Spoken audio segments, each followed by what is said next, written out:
Hey, this is Warren Redlick. I'm happy to have Martha Bueno here. Martha, am I pronouncing that right?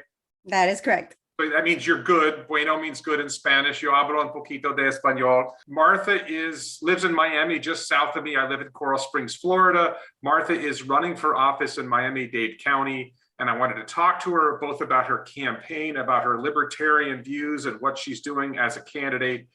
Now, I guess not running as a libertarian, but also I want to talk to her about issues that are critical to the Tesla technology community, the SpaceX community, the Boring Company community, which may be doing a project in Miami. This is going to appear first on the Daily Live, which is a free speech platform channel.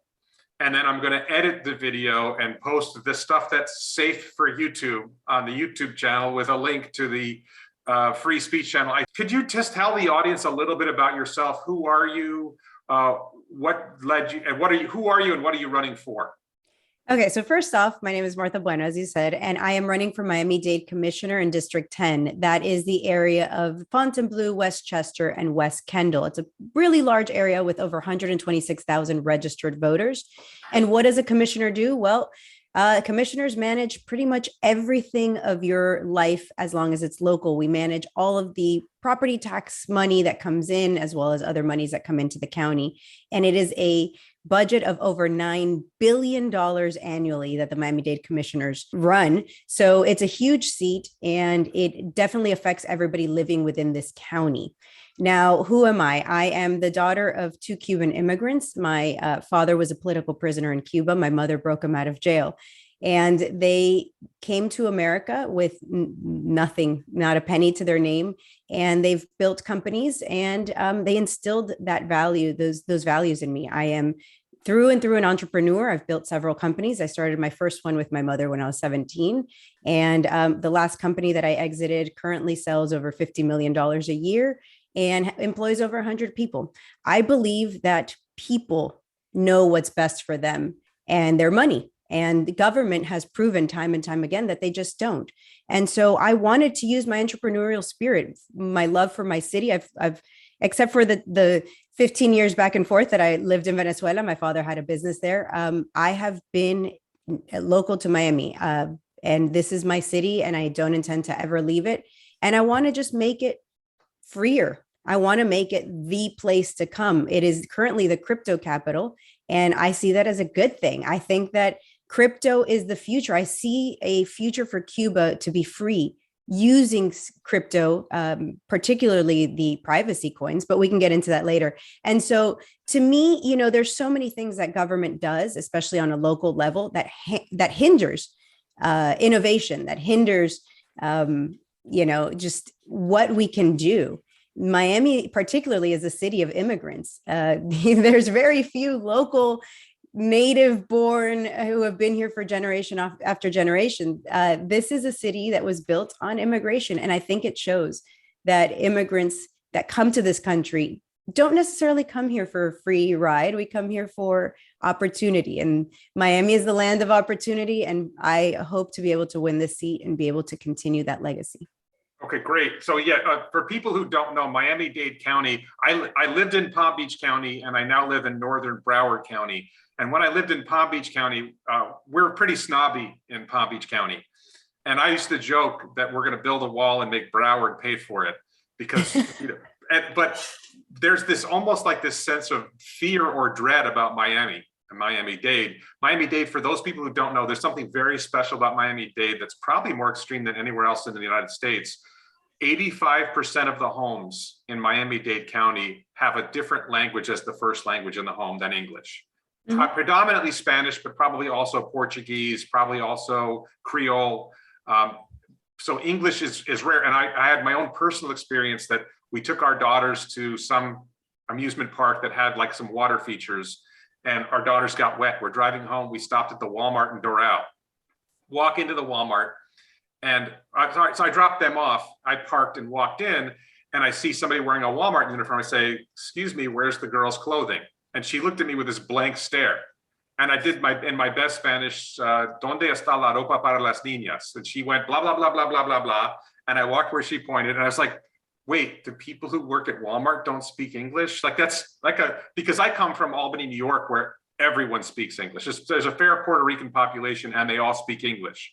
Like it's really startling when you're from white America, for lack of a better term, English speaking America, and you come to Miami-Dade, it's like, where am I? You're like in a foreign country to an extent. So yes, Miami is the capital of Latin America is how I refer to it. I love it. No, and Miami is it's an energetic, vibrant city. There's so much going on. There's always something happening.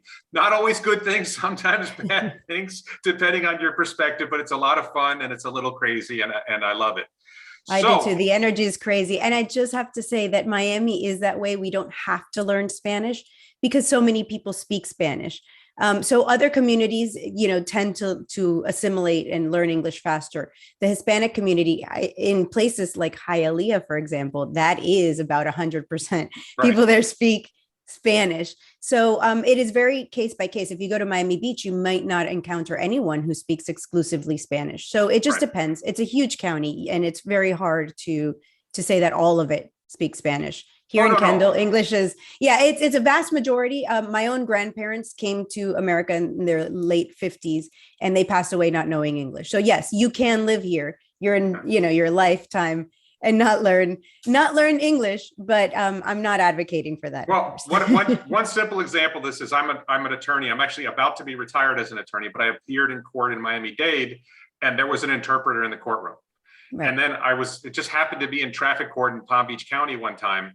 And somebody stood up. I'm waiting for my case to be heard. There's 100 people waiting for their cases to be heard. And this guy stands up and he's speaking Spanish and he says no culpable, which means not culpable or not guilty in English. And nobody in the court staff understood what he said. And I'm sitting there, I'm trying not to get involved. And finally I raised my hand as a judge. He just said no culpable, that means not guilty. She says, oh, come on up. Like all of a sudden I was roped in as the interpreter. And I helped the guy resolve his case or whatever. And then the bonus was they said, well, what case do you have? So I actually skipped ahead of everyone else in line. So it turns out speaking Spanish has a value. All right, yes, so enough about that.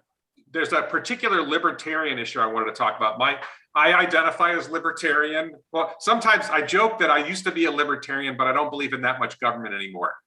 And but libertarians, for those who don't know, generally the party of small government. The core, if you ask me, the core of the Libertarian Party is basically anarcho-capitalist, that there really shouldn't be any government at all.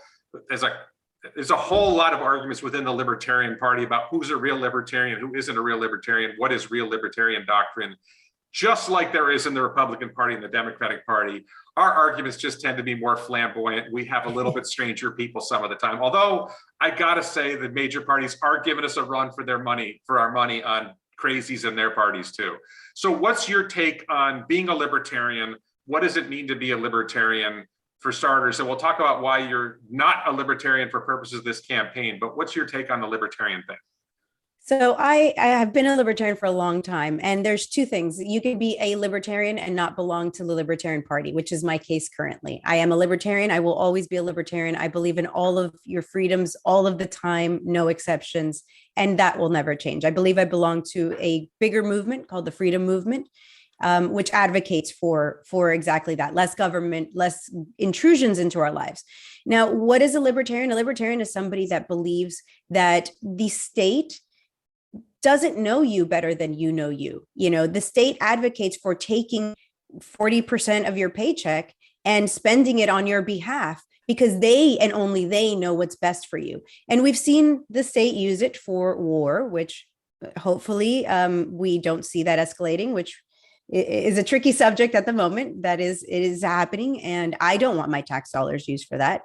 And the state does so many other things that I think most of us don't agree with, like forcing our children into one size fits all schooling, which then in turn means that when we don't agree with it, there's very little option. So libertarians believe that people know what's best and that people can manage better on their own. And then the pushback that we get is, well, who will build our roads, right? As if the United States didn't have roads before the income tax was enacted. So, history comes into this argument, and we can go as deep as you want into this conversation. But I just believe that the simplest answer is libertarians want people to have their freedom. And as a party, They advocate for that. They're advocating for less intrusion in the government, obviously less taxes. You hear libertarians say all the time, taxation is theft, and certain things like that. We've done a kind of poor job at messaging, and I believe that most people fundamentally are libertarians. I don't think that Republicans are necessarily sitting at home going, who should we go to war with next? And I don't think Democrats are sitting around doing the same. I think that most people believe in the good-hearted nature of what they've been told that their party believes in. And then the application gets very messy, especially when you realize, as I did getting into politics, I've never wanted to be a politician. To me, that's a dirty word. I hate being called a politician.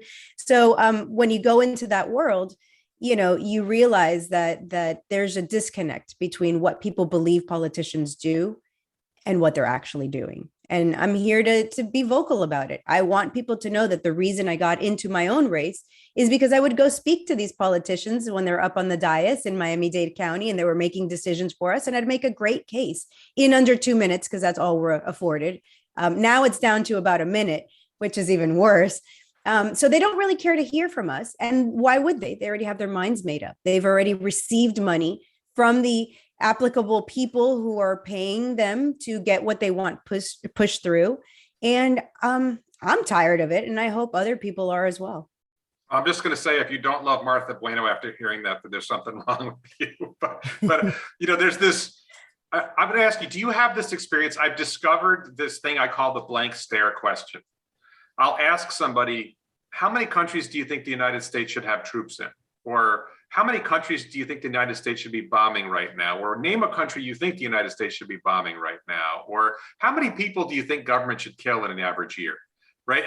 And you ask these questions and you just get met with a blank stare. Like, it's not, if they're a partisan Democrat and they watch MSNBC and CNN all the time, or if they're a partisan Republican and they watch Fox News and read Breitbart all the time, these are not the questions that are presented to them. And so they think, well, this is a political conversation and this doesn't match my tribe. So they just don't have, I feel like, I hate to say it, I don't know if you're familiar with the simulation hypothesis. Have you heard of that concept? The movie The Matrix? Yes, absolutely. The gold-pilled, red-pilled, right. blue-pilled. Yes, of course. I just feel like when I have that conversation with somebody and I get the blank stare response, it's like I'm talking to a non-player character and it's not in their programming to answer that question. But that's, it's a really simple, and if you go back, so I think I'm older than you. I think you might be around 50, which is hard to believe. I'm a little less than 50. I'm in my 40s, however. Yeah, you look like you're 25. So thank you. But when I look at because I'm 55, and I vaguely remember the Vietnam War, and I fairly well remember the Gulf War, when the United States invaded Iraq to free Kuwait. And at those times, when the United States was bombing a country or U.S. troops were involved in a country, it was on the news every day. And Vietnam War was very heavily covered in the news. And I think that the deep state, the militarists, the globalists, whatever you want to call it, I think they figured out, if we don't tell them that there's a war going on, if we don't talk about the war, and if the mainstream media doesn't talk about all these wars, then they won't complain about it. Because when we know that there's a war going on and we see the details and we see the body bags coming home and we see the children that we're killing, we don't like it. But so that they solved the problem. And I literally feel like this is straight out of like Aldous Huxley's Brave New World or George Orwell's 1984. There's some vague war going on, war on terror, something like that. There's more than one currently. Right, but we don't get the story. We just know it's out there, and we're supposed to. And they're doing really important stuff, and they're taking care of our national security, and we should all be thankful that they're taking care of this for us. Like, what happened? So, do you have have you had that blank stare experience where you ask somebody a question, you get the blank stare? What's your take on that? What's a good example for you of a blank stare question? Well, I did a lot of work. So for the Dr. Jorgensen campaign, for those that don't know, we had a woman running for president on the ballot in all 50 states. The Libertarian Party managed to get her on every ballot in the United States and some of our islands. And so I was the Hispanic outreach for the Dr. Jorgensen campaign for 2020. And I had this conversation actually a lot. That was one of my main talking points was, well, at the time we were in 7 wars. So I would just ask people, okay, how many wars are we in currently? And they'd be like, oh, Afghanistan. They knew that one off the top of their head, but couldn't name any other ones. And so, the United States has not actually declared a war in decades. So it's Since not World War II. Right. Even the Korean, even it's called the Korean War and the Vietnam War, but they weren't declared wars. Right. So, I mean, it's just, to me, even if you agree with war, we have a process for declaring war, sending our troops into war, and then going through it. If these wars were legitimate, then certainly they could have enough backing to go through Congress and get the approval. We are sending our children, our treasure, our, just about everything into these war conflicts. And we don't even know that it's happening. Billions of our dollars are going. The Pentagon lost, I think it was like $20 billion of funding that they don't even know where it is, could have been, I think it was over a trillion. I think it was over a trillion. Yeah. A lot of money, a lot of our money goes into funding these wars. And so, of course, I have a fundamental issue with going to war, with killing people, with all of these things. But on top of that, I have a fundamental issue with the United States doing this without our approval, without us so much as, hey, guys, you might be interested in knowing that we've moved over all these assets, So unless it's your child who went to war and suffered the consequences, maybe a lot of people don't know what's happening. And then on the flip side, I am a cannabis advocate. I got heavily involved into the cannabis advocacy in 2016. And one of the first groups I encountered were groups like Weed for Warriors and Wounded Warriors. And these young men go off to war. Most of the time, I'd say 99% of the times they go off saying, I'm going to protect my country. I'm going to go, do the right thing. And then they come back. And not only do they feel that they weren't doing the right thing, but they come back with severe trauma. And then we punish them further by saying, hey, this thing that helps with PTSD and anxiety, cannabis, you can't have, or we'll put you in jail. So I think as a country, we've been failing for quite some time. And the reason is, I think we've seen it now with COVID, we aren't having actual discussions. You see that in the debates. We won't allow a third party into the debates because, of course, it's controlled by Republicans and Democrats. But on top of that, we're not having real conversations like the one you and I are having right now. We're having this, well, but if we don't block abortions, everybody just wants to kill babies. And, I think that the way we frame these things, I think we need to take it a few notches down and have these conversations. Yeah, I just quick note for people who aren't familiar with the Libertarian Party. I think abortion is probably the one critical unsettled issue in the Libertarian Party. There are pro-life libertarians and there are pro-choice libertarians. I personally am a pro-choice libertarian, not because I think that the fetus is not sacred or valuable, but because I don't trust government fundamentally as a libertarian, my motivation is I don't trust government to make these decisions. Even though I can understand the perspective and I see the parallel to treating the fetus the same way that Black people were treated during slavery, I get it. I just don't trust government to get involved. But there are libertarians who are pro-life and believe government should be involved in that. It's not like when Martha mentioned cannabis, libertarians almost universally believe all drugs should be legal, period. Mm-hmm. You shouldn't even need a prescription. You should be able to walk into a pharmacy and get whatever drug you want, the same way you can walk into a liquor store and get whatever alcohol you want, the same way you can walk into a tobacco store and get whatever tobacco you want. That's kind of like a universal issue for libertarians. Anti-war is probably a near universal position of libertarians. There are some things where and gay rights, the right of gay people to say marry. My personal take on it is government shouldn't be involved in marriage in the first place.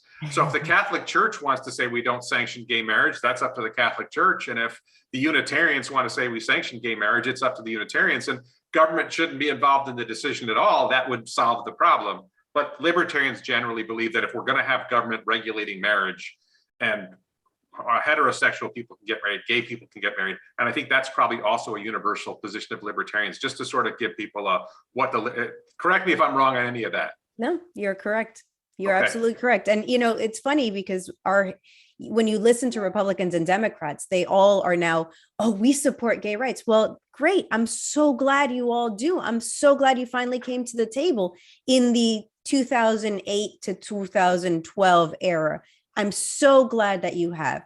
Welcome to the club. The Libertarian Party has been supporting all your rights since the day it started in 1971. And as a matter of fact, our first presidential candidate, John Hospers, was a openly gay man. And he ran with a woman, the first woman in the United States to ever receive an electoral college vote. We have been ahead of the curve since the beginning, and we don't change to, make it a fair weather. We aren't fair weather people. We aren't like, well, now being gay is cool, so we're going to be cool too. We've believed in their rights and everybody's rights, the right of the individual since day one. So I just wanted to point that out, because people then are like, well, since when? Libertarian since forever. I guess we would say, I think there's a phrase that the Libertarian Party is the party of principle, where the other parties have no principles. And I would say, yes, that's true. But unfortunately, and I think you've experienced this in your experience of the Libertarian Party, the people who end up in control of the Libertarian Party and positions of power in the Libertarian Party sometimes don't follow the principles of the Libertarian Party. And there's this whole struggle. Just like in the Republican Party, there's a struggle between the Trump Republicans and the so-called fiscal conservative, whatever, the mainstream Republicans, and the Democratic Party have a war between the progressives and the mainstream Democrats. And the Libertarian Party, you have sort of what I would call the real libertarians, like the Mises Caucus, the people of the narco-capitalist wing of the Libertarian Party, and sort of maybe the mainstream of the Libertarian Party. What's your take on that rift within the Libertarian Party, and what was your personal experience with it? So my take on this, first and foremost, is I'm coming at this as an entrepreneur. And to me, the Libertarian Party intended to start out as a small business, working its way up, take the small government positions until we work our way into the larger positions. Unfortunately, at some point, we were co-opted or corrupted or whatever the case is. And we decided to run this like a Silicon Valley corporation, right? We're like, oh, we have to run a president. We have to do all of these things. And so it's a very much top-down approach. I believe, which is why I ran for a very small seat. I'm already elected. I'm a community council member. I believe in starting the movement, having the people in your corner, having the sales before you grow the huge corporation. I believe that this infighting only happens because we have people that haven't earned necessarily that position in these positions of power. They haven't mobilized. They haven't rallied the bases. They haven't gotten people elected. So they're in this position. They're the chair, the vice chair, whatever the case may be. But the work isn't there behind them. It's like hiring a CEO who's never run a company, who's never started a company, who's never done anything. So I think that's really our issue. And it doesn't matter what side of the party you're coming from. I particularly like to see people who are doing the work. And those are the people that I follow and I support, and I support them with my money or with whatever I can, whatever help I can do. A great example of this is Spike Cohen. For those who aren't familiar with him, he was the vice presidential candidate. And I mean, I think I go on pretty much every interview that I talk about. I'm like, oh my God, I love Spike Cohen. So I may be a simp for Spike Cohen, but I do believe that is the way we win. We win by having people who, Spike will go to commission meetings or county, meetings all around the United States. People send him issues and he'll go and he'll rally the base and he'll get the support and he'll get these things passed that are important to us. And he shows results. And then, of course, there's that side that he's on the internet and he's, rationing the comments on like, the ATF or any of these police departments. And I think it's wonderful. We need more of that. We need more people starting from the ground up and really pushing these ideas in a smart way. So that's where I'm coming from. My rift with the Libertarian Party wasn't necessarily a huge deal. There is a faction within the party, no need to name names, that believes that being edgy, being an edgelord, telling people you're not a real libertarian or you suck or you are this is appropriate. And it came to a head. I was disenchanted with my local Florida affiliate. And I said, I think I'm going to be leaving. And then I got attacked. And I got attacked for my face, my body, being a woman, being Hispanic, being for whatever it is. And I was going to take my soon to be 18-year-old daughter with me to the convention. Actually, her birthday is during the Florida convention. So, it was I was trying to smooth with her and be like, come with me to this convention. I promise you have a good time. And then I realized that if somebody said the same things that were being said to me, to my daughter, I don't know how I would handle it, but it wouldn't be good. And I've been seeing other women within the party saying the same. And so I decided to leave, but I sort of left, kind of burning a bit of a bridge. Not entirely. This wasn't personal, but if people are willing to say this to me, I'm not special. They're willing to say it to others.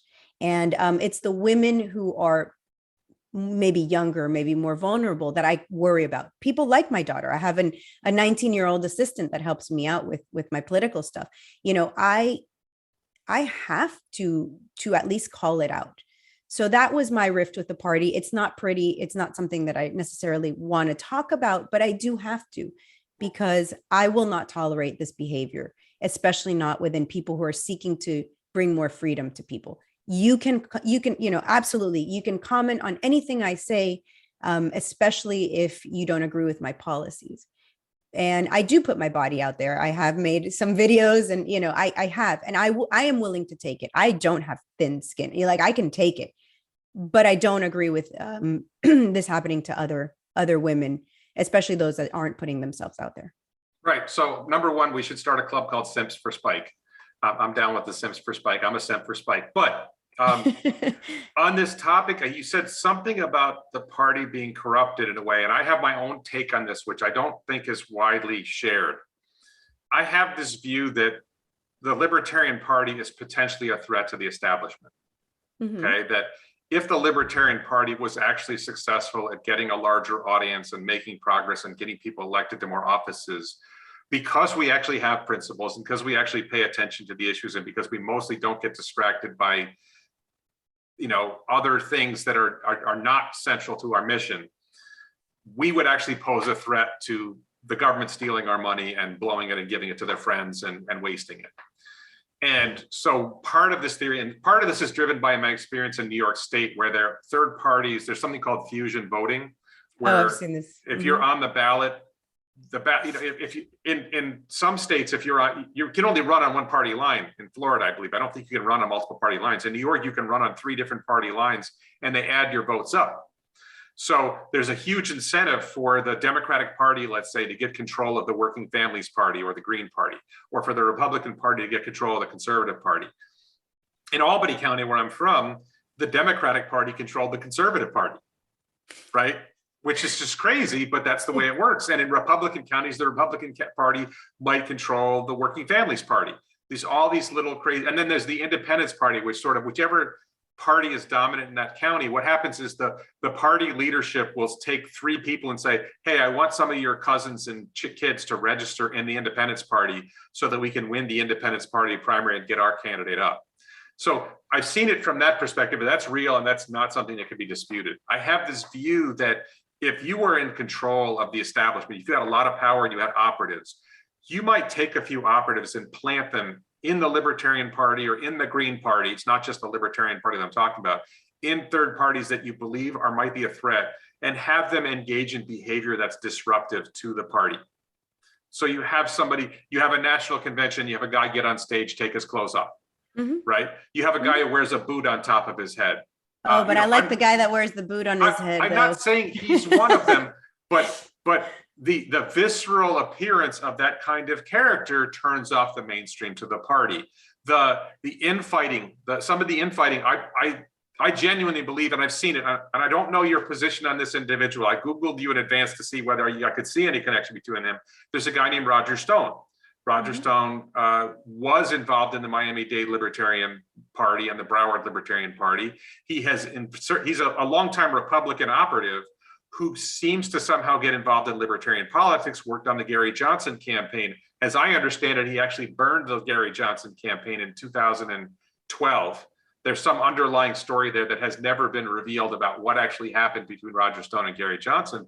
And when I ran for governor of New York in 2010, Roger Stone attacked me while supporting somebody else who was he was trying to insert as a libertarian candidate. So do you think there's some possibility that the establishment, one way or another, inserts people into the Libertarian Party and potentially other third parties just to be a disruptive influence? Do you think 100%. that's possible? I know it's possible. I know it's happening. And that's part of the reason for my exit of the Libertarian Party, because if that's not the case, if we're not being infiltrated, then we're just a whole bunch of people that don't deserve to be in positions of power within a party. But also, I bring it back to that notion that I have, and I may be wrong. I'm okay accepting when I am wrong, but I do believe that the best way to fight this is to work on our movement.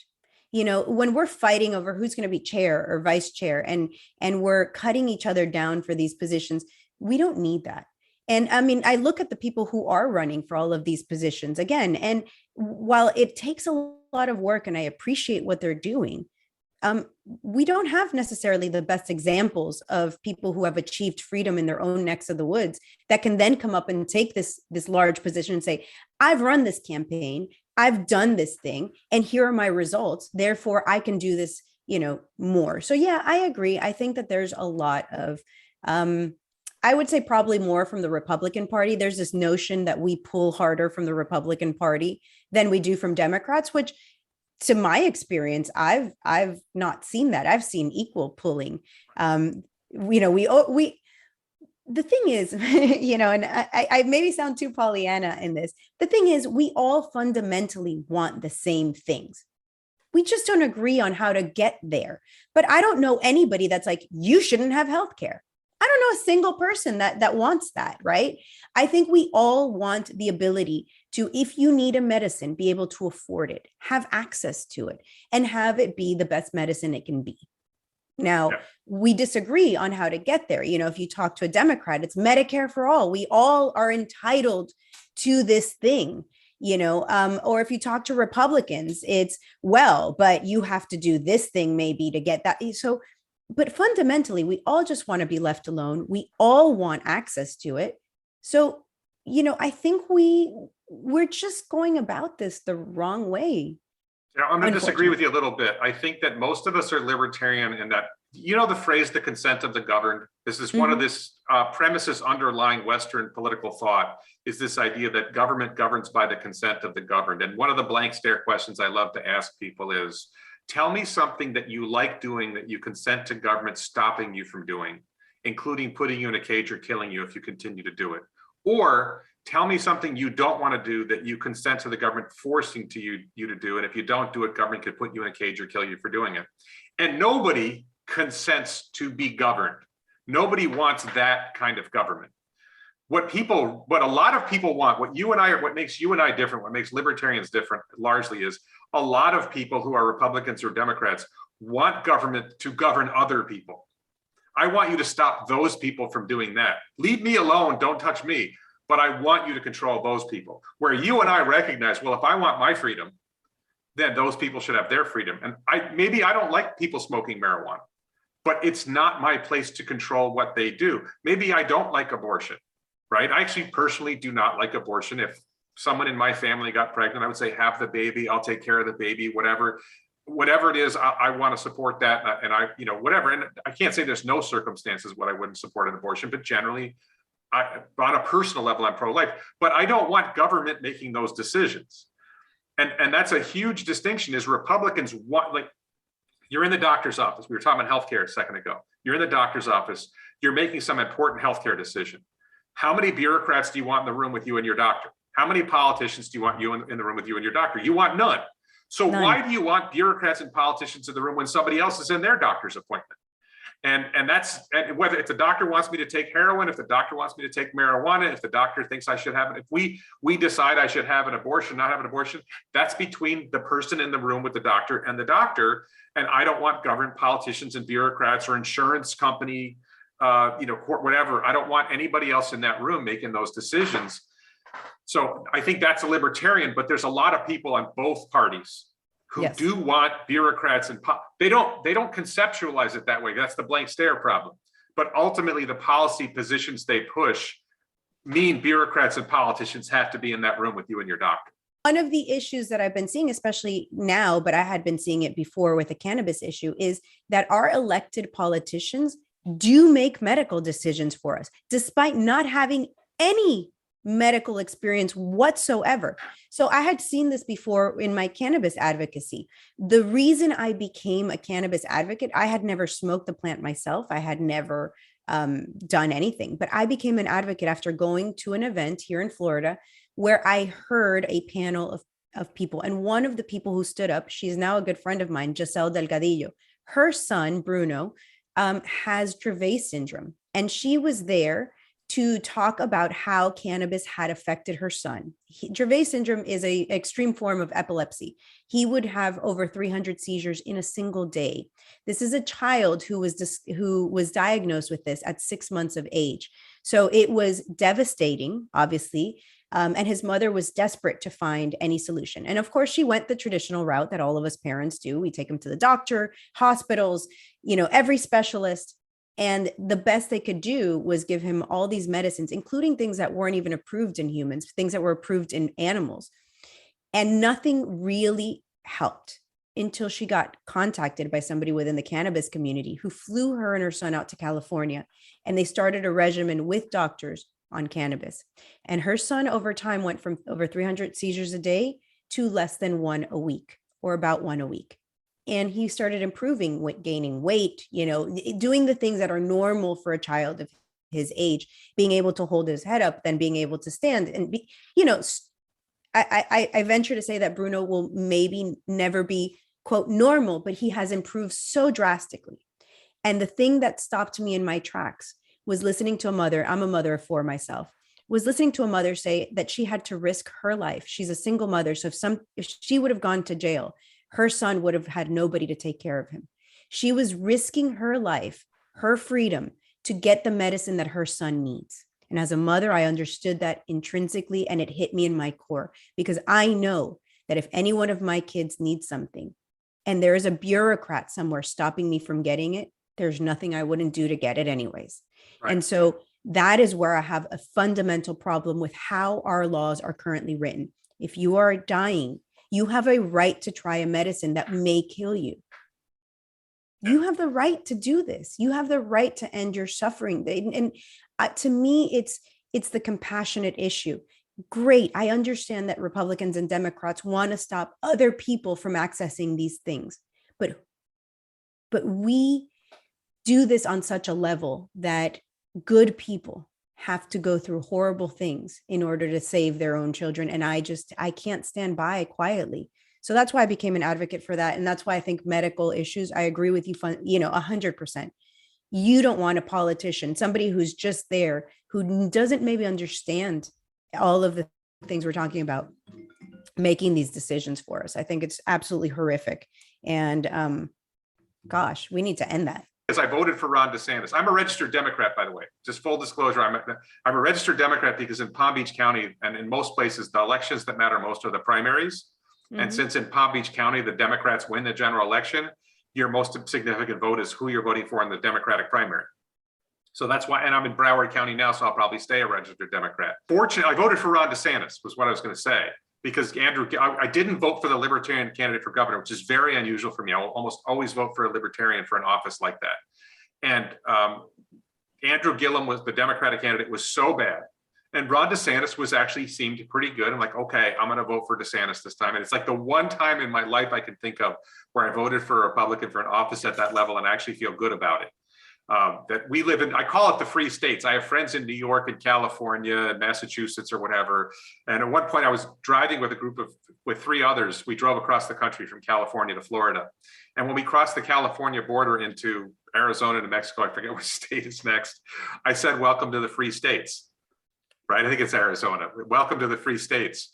Because, and they didn't get it at first because they lived in California. One of them lives in Oregon. And they were so used to life being the way it is in the dystopian states that once you hit Arizona and you come across Texas and Louisiana and you get to most of Florida, Palm Beach County and Broward are actually dystopian, right? Mm-hmm. And parts of Miami-Dade are dystopian, but most of Florida is a free state.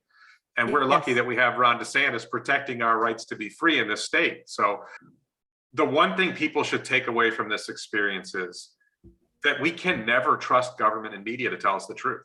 I mean, they've lied to us for the last 2 years about this. The mainstream media, the government have lied to us. They have suppressed the truth. It's astonishing. Like, with all my years, right? I've been a libertarian for probably 25 plus years, maybe 30 years. With all my years of libertarian thinking, this is way beyond anything I thought I knew before.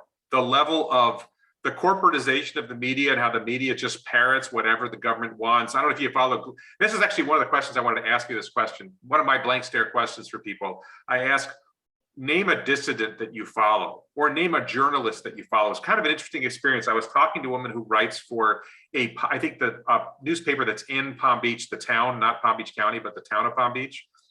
And I said, well, who are some national journalists that you follow? And she said CNBC, MSNBC, CNN. Like, no. I asked journalists, not media establishments. And she didn't have an answer for journalists. So I follow Glenn Greenwald as an example. I follow Alex Berenson. I follow, even though I don't like a lot of things that Glenn Greenwald and I disagree on some critical issues. I disagree with Alex Berenson on marijuana, for example. I disagree with Glenn Greenwald on Israel. Noam Chomsky is a very prominent dissident. I don't agree with him on everything, but I think it's important to follow dissidents and see what somebody outside the mainstream says about things.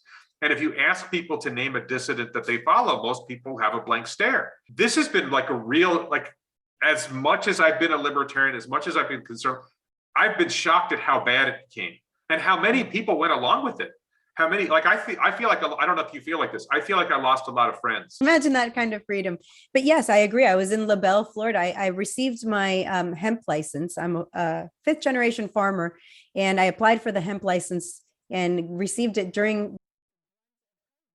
and I went up to visit a farm in LaBelle, Florida, and we went to eat at a restaurant. And it was, when the shutdowns were in Miami-Dade, and I was looking around like, none of these people are wearing.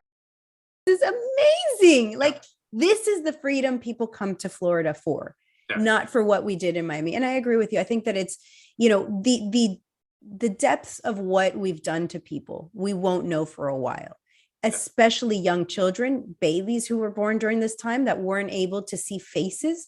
I think that's going to be a huge problem in their cognitive abilities and in their development. Children with special needs who didn't get the attention, who were told that instead of getting in-person education, they were told to do their education by computer. Crazy. Yes, as a mother, all of these things have been worrying me and heavy in my mind and my heart for a long time. And I'm glad that we're finally able to talk about it. But when you said, what dissidents do you follow? I never thought I'd be saying this, but I have been following Joe Rogan for a long time, and I would have never have called him a dissident until now. Yeah. So I'm going to say that he's my favorite dissident, but I'm probably not your average consumer of news. Ross Ulbricht is a case that is near and dear to my heart. And I often talk about him on Twitter. His mother is a dear friend. I love her to pieces. And so I may be biased in this case, but, I will tell people, like, how come Ross Ulbricht is serving 240 years in jail? He has a double life sentence plus 40 years in his involvement. Was this crypto related? It was crypto related. Yes, absolutely. He is the kid at the time who built the Silk Road. What is the Silk Road? It was an underground website where you could exchange goods and services for Bitcoin. So people, it was very much an eBay, except an eBay where drugs were one of the top selling things. But however, if you look at what they sold, it was mostly marijuana and mushrooms. So while you could potentially buy other things, the top sellers on there were marijuana and mushrooms, things that we now know not only are beneficial for your health or could be beneficial for your health, but I don't believe that the government had any right to stop us from acquiring it in the first place. Anyways, regardless of that, he's serving a 240-year sentence. Meanwhile, human trafficking is a huge thing on Facebook, and Mark Zuckerberg is very well aware of it, and yet he gets to walk free. And not only does he get to walk free, he gets to go into government and make decisions for all of us on our media. So for me, when I tell people this, I'm like, well, and their answer that let me just clarify that. What you're saying is that the Facebook platform has been used to facilitate child trafficking. Yes. And Not that Mark Zuckerberg is doing it. Yes. And that Facebook failed to properly regulate their website to prevent this from happening. And essentially they facilitated child trafficking. And you would think that would lead to a longer prison sentence than facilitating buying marijuana online. Exactly. Or in this case, we have to realize that he who creates the platform and has control of it generally, I believe, does the best they can to limit all of these things. On the Silk Road, there were certain rules. You could not trade in child pornography. You could not trade, there were things. Ross Ulbricht is the ultimate libertarian. He believed in this free market. And so when I get past the blank stares, because that's what I get, when I'm like, well, but yet you're on Facebook and you're not saying boycott Facebook and those type of things, not to you, but to people that I speak to. They're like, well, but Ross was aware of these things and he didn't shut it down. Okay. And Mark Zuckerberg is aware and he's not shutting it down. Surely I would give up my right to go onto Facebook if it was to protect even one child, let alone the amounts of people that are being trafficked. So, I see this as people are just told sometimes something and they believe it wholeheartedly and they don't want to expand further on that knowledge. So, I think it's that fallacy of like, well, the mainstream media will tell you something and you'll believe it. But I agree, we need to be following more than just the mainstream media so that you can get different perspectives. You would not get this perspective on any mainstream media channel. So thanks again for letting me have this platform and for doing this, because it's so few. Well, let's talk about, I want to talk about crypto first, and then I want to go into Miami and Miami's connection to crypto. So kind of what you talked about, I actually feel like crypto went off the rails when it got embraced in a larger sense by the corporate world. So I had Bitcoin a while back, and I had Bitcoin back when it was a little bit more Wild West, and not like I was consciously like playing in Bitcoin. I just happened to have a little bit of Bitcoin. There's a long story about how I acquired some Bitcoin, and I didn't even know like it had gone up in value. I was like not paying attention for a couple of years, and all of a sudden somebody mentioned, "Oh, did you see what happened to Bitcoin?" I'm like, "No, what?" And it was like $30,000 at this point, and I had acquired mine at like $600. Right? Wow, so, good for you. I ended up having like $50,000 at Bitcoin at its peak. By accident, right? I made $50,000 just because I like at a certain point I was going to sell it, and then I got distracted, or there was this particular website called Local Bitcoins where you could do cash transactions. Let me just tell the story. So there was this website called localbitcoins.com. There still is, and they had this feature where you could do in-person cash transactions. You could facilitate. You could put an ad up saying, "Hey, I have some Bitcoin I want to sell. If you want to buy it, let's meet at a Starbucks, Panera, whatever." And I did a few transactions where I had accumulated a little more Bitcoin. I wanted to sell it. I wasn't thinking long-term. Like if I was smart, I would have held all my Bitcoin, right? But I was just cashing out every once in a while. And I would say probably half the time, I suspected that the person who was buying Bitcoin from me was a government agent. And I've seen cases, and I deliberately planned out how I did my Bitcoin transactions, that it wasn't a regular business, that I didn't charge a commission to sell the Bitcoin, because that's was a very common thing on Local Bitcoins to charge like a 2% commission or 3% commission on sale of Bitcoin. I didn't charge a commission. I didn't make it a regular practice. I put up the ad when I did the transaction. I shut down the ad. I didn't sell any more Bitcoin for a while. So it was a hobby, not a business, because that's what got people arrested. And I believe that. So one of the beauties of Bitcoin and one of the potential beauties of crypto generally is it allows for privacy in transactions. And one of the things that happened was the exchanges, I got banned from Coinbase, by the way, because I had an unregulated wallet, and I sent some money from my unregulated wallet into my Coinbase account, and they shut down my Coinbase account because of that. And so there's just something people probably aren't familiar with called Know Your Customer anti-money laundering regulations, which Coinbase complies with, Binance complies with, the major exchanges comply with. So what happened was crypto got a lot more value and use in society, but at the cost that the vast majority of crypto transactions now are no longer private. Government knows about our transactions. And I actually believe the true cryptocurrency would be one that doesn't play that game. But then it becomes difficult. Well, how do you facilitate transactions? It's not, especially in a world where government is going to crack down on anybody who tries to do transactions that are private.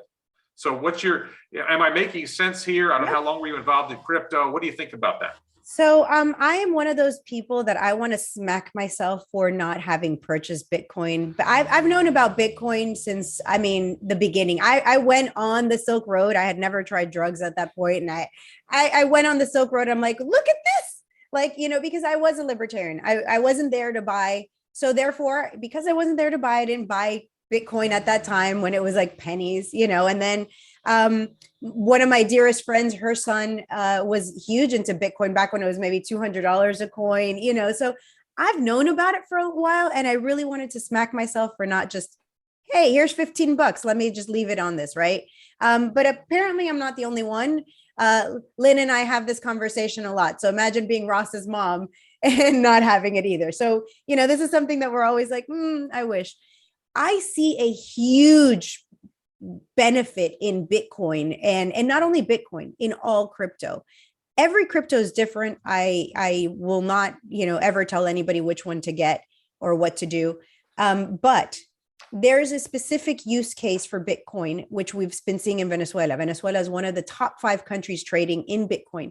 And the reason is because their government is a totalitarian government and their money is worthless. So they look for something in which to store and be able to trade that is not as volatile. I mean, of course, Bitcoin is volatile, but so is the Bolivar. I mean, they have inflation that hyperinflation. So for them, Bitcoin is a no-brainer. I want to take it a step further. I wish to implement Monero in Cuba. And why Monero? Because it is a privacy coin, because you cannot see necessarily who has it, who's trading it. And then their algorithm is such that it's mixed in with 12 people.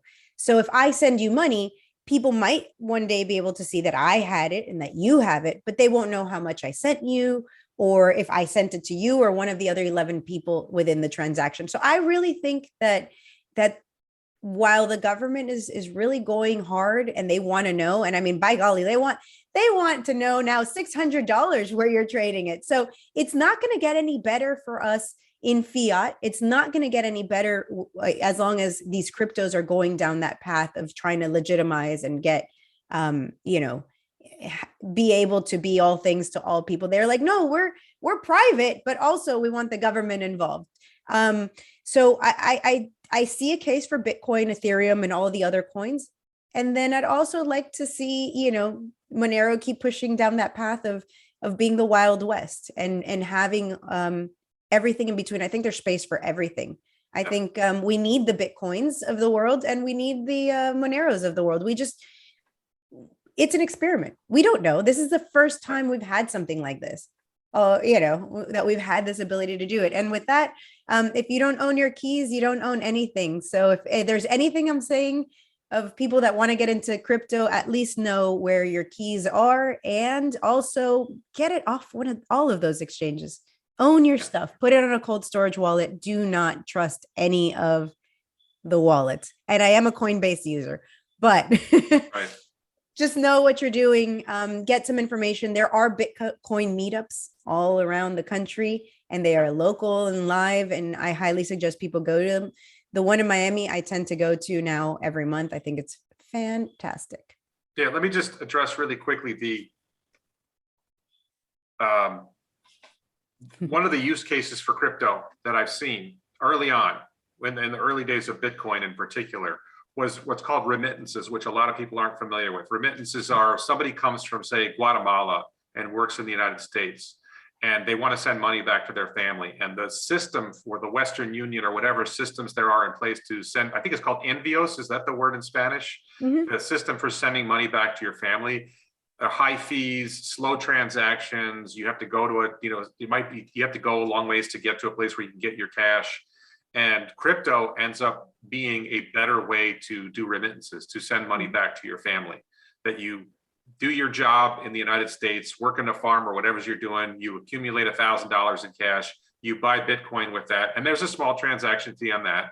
And then you send the Bitcoin to your family member's Bitcoin address in Guatemala, wherever it is, and then either they cash it out or they may, in some places, just trade in Bitcoin rather than even bothering to cash it out.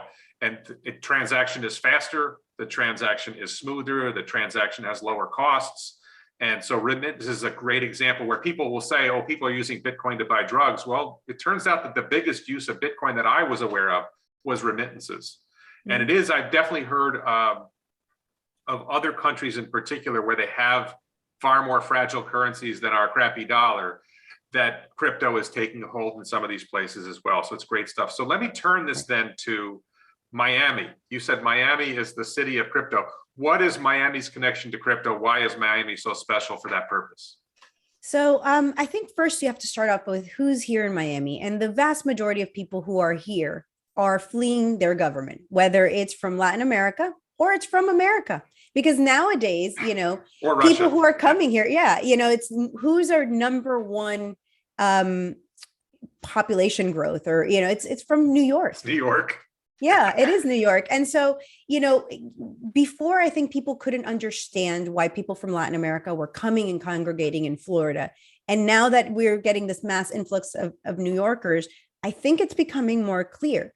This is a state that is freer than most. But beyond that, Miami has this additional thing to it, is this X factor, right? This it factor that most people here understand the general concept of freedom. And so we have a mayor who I think might have started off even as kind of a joke, you know, like, sure, we want more people to move here and bring all their innovation. And he's embraced it. And I'm talking about Suarez, right? What's his name? Francis Suarez? Francis Suarez. And he's the mayor of the city of Miami. And that's where it's confusing for a lot of people. I am running for position as Miami-Dade in Miami-Dade County, which is the county that oversees everything. He is in the city of Miami. So I would love to do what he's been doing for the city of Miami on a bigger level for the entire county. What is he doing? I'm not sure the particulars of where he's trying to get to. I know that that he's involved with the Miami coin, which I have not gone down that rabbit hole. So I am not very knowledgeable in it. So I will leave it at that. But, you know, he wanted to take his salary in one of the coins and he's just promoting it. And I think that's really where I applaud him. Maybe not so much in any type of policy, but being open and being vocal and saying, hey, we believe in this here. Come do your businesses in crypto here. We're not going to go after you. He doesn't have the power necessarily to do and say those things, but, you know, perception is key here. And people are perceiving Miami to be this crypto friendly place. And I think he's on the right track. And we really need to have more people in government that are willing to do that. I don't want to see a government say you have to accept Bitcoin or any of the other coins. But also, I don't want to see a government that says you can't accept it. I think it should be on a case-by-case basis. If I'm a business and I want to accept fiat and crypto, by all means, you know. So I want to foster that and see how we can help. Like I said earlier, my big push with crypto is helping the island of Cuba get more access to crypto so that people there can save their money. They have hyperinflation there as well. And there's just not enough stuff to buy. You know, circumventing the government, especially when it's a tyrannical government, is always good. Yes. No, and I was going to say what I would say about Suarez that I've noticed and about Miami that people may not be aware of is that Miami is it's a business hub. Like you said, it's the capital of Latin America. It's definitely a business hub for business between North America and the Latin America, and probably between Latin America and Europe as well.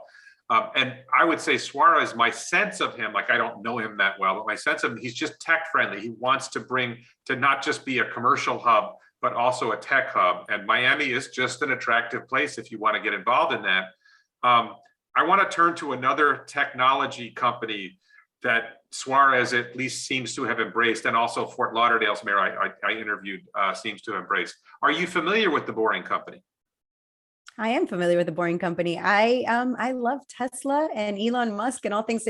And I don't love him the way I love Spike Cohen. So let's just take a step back there. But I do think that Elon Musk, number one, he is an immigrant. I use him often as an example of more immigration that I do support. I am a firm believer that immigration is good. And I look around Miami and I see, I've been living here for 40 plus years. Miami has only continued to improve in a lot of ways. There's lots of bad things. I'm not saying we're perfect, but immigration is good. We need that for our economy. We need even from New York, even from New York. From everywhere. I embrace, Elon Musk, people don't like to talk about it, but he is an African man. It's an African American. Yeah, well, now he's American, but he is from South Africa, and he moved here from Canada. He had to first go to Canada because we wouldn't accept Elon Musk at the first, in the first try. So Elon Musk moved to Canada first, then emigrated into the United States. I think Elon Musk and all the other Elon Musks all around the world should definitely come to America. Come to America, bring your technology, bring your innovation created here. And so Elon Musk is known mostly for Tesla. I had a Tesla, at least one from 2017 until the pandemic hit. And then now my household has 2 Teslas. None of them are mine, but I think the technology, the car is amazing. Yes, the batteries have all these problems. We haven't quite addressed all the problems, but no automobile is perfect. And then I got to ask you, because I have a 2018 Model 3 and I don't have a battery problem. And I follow Tesla really closely. I'm not sure, do the vehicles that you have in your home have battery problems? Or no, I don't mean the batteries themselves. I mean, the mining of the materials to use in the battery, the amount of issues environmentally they have. The supply chain. I mean, mostly the environmental. When people bring up Tesla as not being environmental, what they mean is the battery, and the battery will last forever and it doesn't degrade. I mean the environmental impacts of Tesla, particularly. The car itself was and is. I had an S, a Model S, and then my mother has a Y. And my daughter has a Model 3. So I've driven them all. I also have another family member that has the X. I've driven them all. I love them all, some more than others. I think the 3 is a magnificent car. So I'll just really quickly push back on you that I think there are critics of Tesla who claim that the process of building a Tesla, the process of getting the battery materials or whatever, that there's some environmental problem. And generally, Tesla does an environmental impact report, and Tesla is very careful about those issues. And I think in particular, there's an issue with cobalt, and Tesla is pushing towards basically cobalt-free batteries. In particular, they're growing their use of lithium iron phosphate batteries, which use no cobalt, and they're developing the 4680 cell, the project that they're working on, that they're already building in Fremont, California. They're going to be expanding to Texas and Berlin. I believe those batteries are also going to be cobalt free or nearly zero cobalt.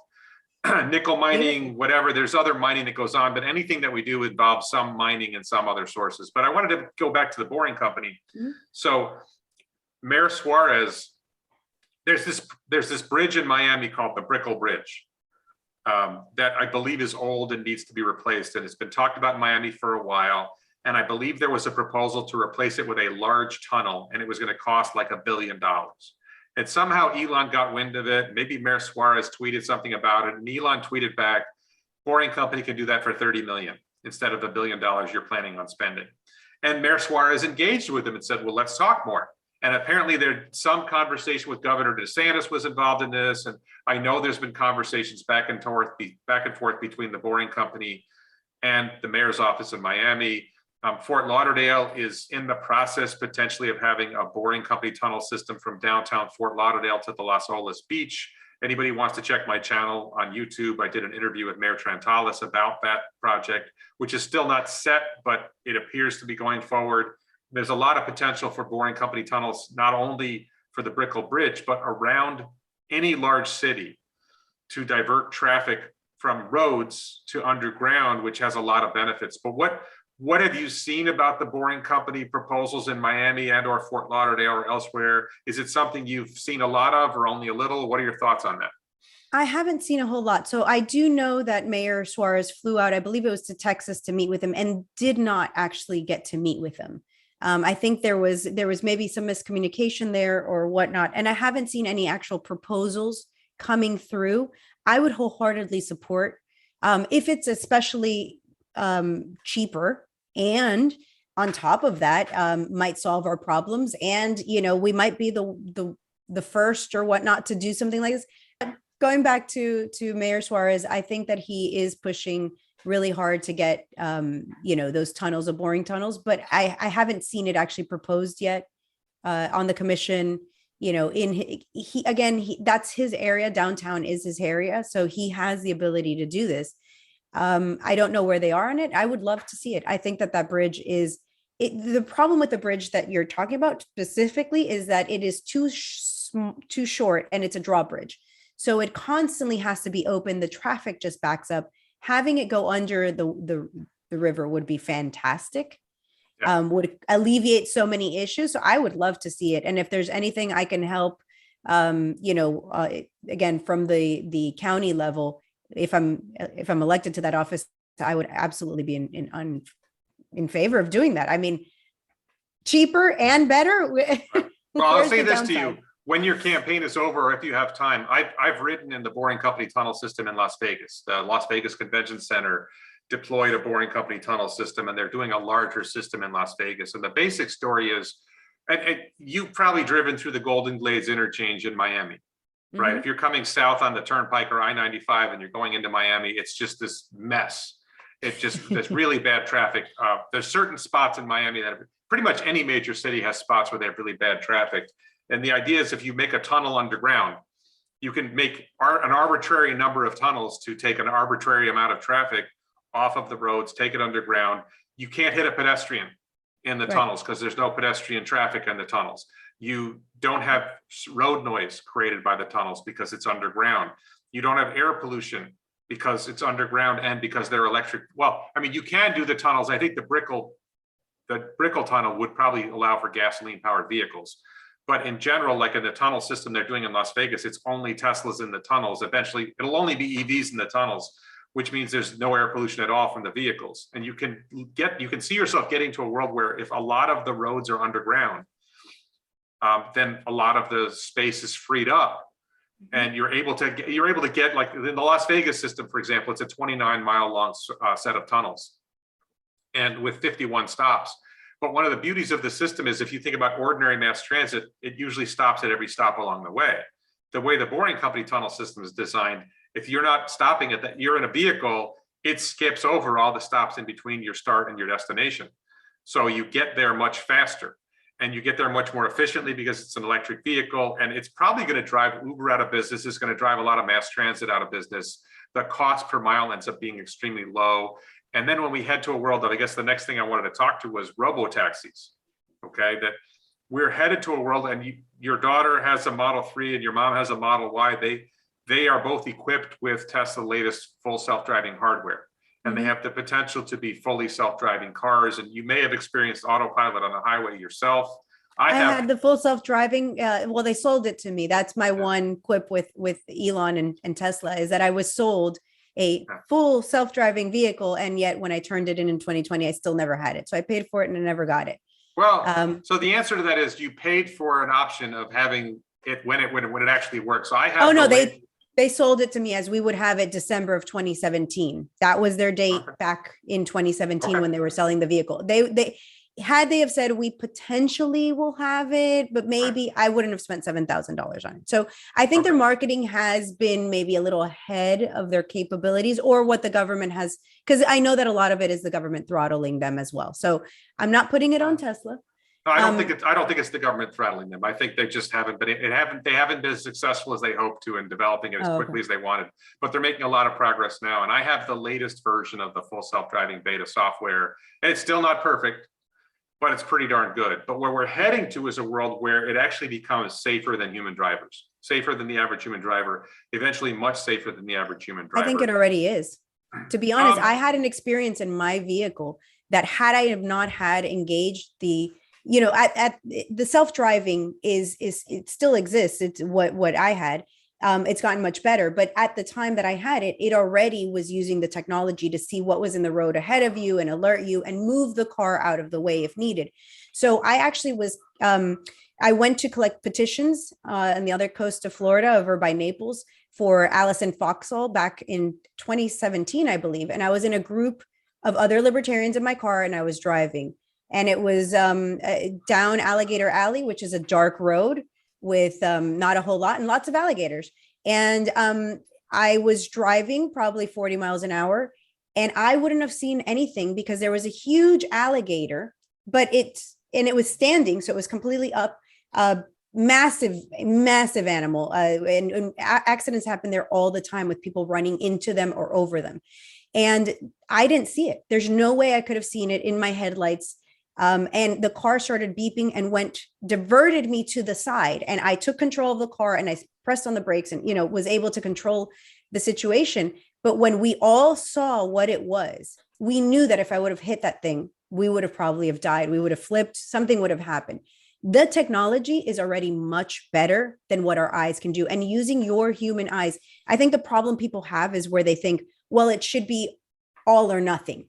If the car isn't self-driving 100%, you're still paying attention. Having both, having the human aspect and the technology of the car is by far safer than anything we've seen before. It's like when we invented seatbelts, and maybe they weren't perfect at the beginning, but they were better than not wearing one. Having that, I think it's LiDAR that they use, having all these technologies, the camera that's able to spot things, it's so much better. I mean, even though I paid for it and I was like, I didn't get what I wanted, I was still grateful to have it. Overall, as I said, it saved my life, at least in that instance, if not many, many, many more times. Just technically, your car probably had radar and vision. Tesla is now vision only. The Model Y and the Model 3, then your family, they're using cameras only. They're not even using the radar anymore if they have it. And they stopped installing radar in the cars because it ends up being better without, the radar ends up confusing the system. Gotcha. The radar signal is noisy and the camera signals are better. So, there's many examples of the cars I've seen, of the cars seeing something before the human would see it. But we are heading to a world where it is all or nothing, where the cars are actually all around better than human in every way, and the cars can drive themselves. And when we get to that world, we're talking about a world where you bought your Tesla Model 3 and you press a button on your app and the car goes out and starts picking up rides. It basically becomes an Uber without a driver. And it starts picking up rides and I call it the make me money button. You press the go make me money button and the car goes out and picks up rides and comes back at the end of the day, and you made $200 that day because the car drove around and picked up rides. And this leads to this big change in society that people don't see coming. What ends up happening is the cost per mile of a trip ends up getting less. Riding in a robotaxi ends up getting less than owning your own car. Mm-hmm. And when the cost of going on a ride ends up being less than the cost of owning your own car, then a lot of people might decide, well, I'm not going to bother owning a car anymore. So they're no longer registering a vehicle with the DMV. Some people might decide, I'm not going to bother getting a driver's license anymore. I'm not going to bother getting my kid a driver's license anymore. Now you don't need a DMV for that purpose. The cars are inherently safe. There's not a lot of reason for police to pull cars over anymore. You and I probably agree that there are already too many cars being pulled over in the first place, but we eliminate the basis of traffic stops. There's a lot of big potential changes coming from a world of self-driving cars in tunnels, self-driving cars on the roads. And my take on it, because I'm a criminal defense lawyer, I'm about to no longer be a criminal defense lawyer. I discovered in my last case and everything, but in a world of self-driving cars, roughly half of all criminal cases, maybe more, start with a traffic stop. Mm-hmm. There's a drunk driving case, there's a driving with a suspended license case, there's a driving with a suspended registration case, there's reckless driving, there's all the traffic tickets. And then there's all the cases where they pulled somebody over for speeding, let's say, and then they found marijuana or drugs in the car. And you basically wipe out more than half of all criminal cases, which means you probably don't need as many police as you had before. And I interview politicians.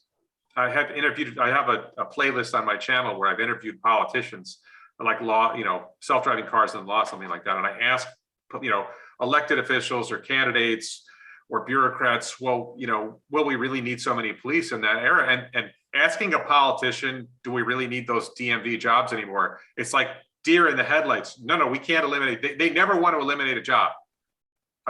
Even though it's a government job, you and I want to eliminate as many government jobs as many as we can, all of them if we could. They never want to eliminate a government job. So do you see where I'm going, that the potential for self-driving cars it could change the world. It could greatly reduce the need for government in these areas. It eliminates, like I'm a personal injury and criminal defense lawyer, it eliminates my work, right? There's no more the drunk drivers are the first ones to take the low-cost ride, right? They're already the first ones to take an Uber ride.